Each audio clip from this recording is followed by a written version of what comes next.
அந்த இருமுன உடனே அது ஒரு ஆஸ்மாவாக அதுக்கடுத்தது வீசிங்கும் இழப்பும் இருக்கும். இதெல்லாம் வந்து ஆஸ்மானுடைய சிம்டம்ஸு. நிறைய பேர் வந்து பார்த்திங்கன்னா க்ரானிக் ஆஸ்மானால் சஃபர் ஆகிட்டு இருக்காங்க. இன்ஹேலரு அந்த மாதிரி சில பிராங்கோடைலட்டர் யூஸ் பண்ணாலும் அது தற்காலிக தீர்வு தான் தரும், நோய் குணப்படுத்தாது. நிரந்தரமாக நோய் குணப்படுத்தணுன்னா அந்த இம்யூனிட்டியை போய் சரி செய்யணும். அந்த இம்யூனலாஜிக்கல் ரெஸ்பான்ஸ், அந்த நோய் எதிர்ப்பு சக்தி ஏன் அதிகமாக ரியாக்ட் பண்ணுது, அதுக்கான மரபியல் காரணங்கள். இது எல்லாமே மரபியல் தான், இந்த ஜெனட்டிக் தான். இந்த ஆஸ்மா, அலர்ஜி, தோல் வியாதி, தோல் அலர்ஜி, இது எல்லாமே பார்த்திங்கன்னா அடிப்படையில் ஒரு மரபியல் பின்னணி கொண்டது. இந்த immunological response, hyper responsiveness, immunity அப்படின்னு சொல்கிறோம் இல்லையா, இது எல்லாமே ஒன்றோடொன்று தொடர்புடைய ஒரு மரபியல் பின்னணி. அட்டோப்பி அப்படின்னு சொல்லுவோம்.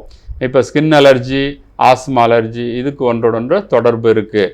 ஸோ இது எல்லாமே வந்து மரபியல் பின்னணி கொண்டது. அதில் வந்து பார்த்திங்கன்னா ஒரு இம்யூனிட்டியில் ஒரு பிரச்சனை வந்துடுது. அதை வந்து நம்ம ஹோமியோ மருந்துகள் போய் சரி செய்யுது.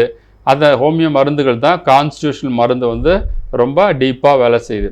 ஹோமியோ மெடிசன்ஸ் வந்து நிரந்தரமாக நோயை குணப்படுத்தும், கால அவகாசம் எடுத்துக்கும், ஆனால் எந்த விதமான பக்க விளைவுகளும் ஏற்படுத்துறதில்ல.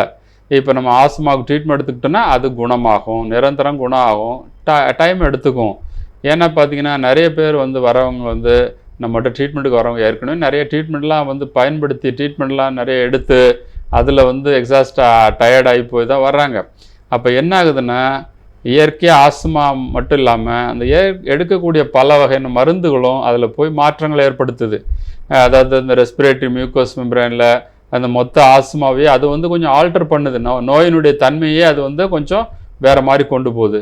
பல வகையான மருந்துகளை ட்ரை பண்ணுறாங்க.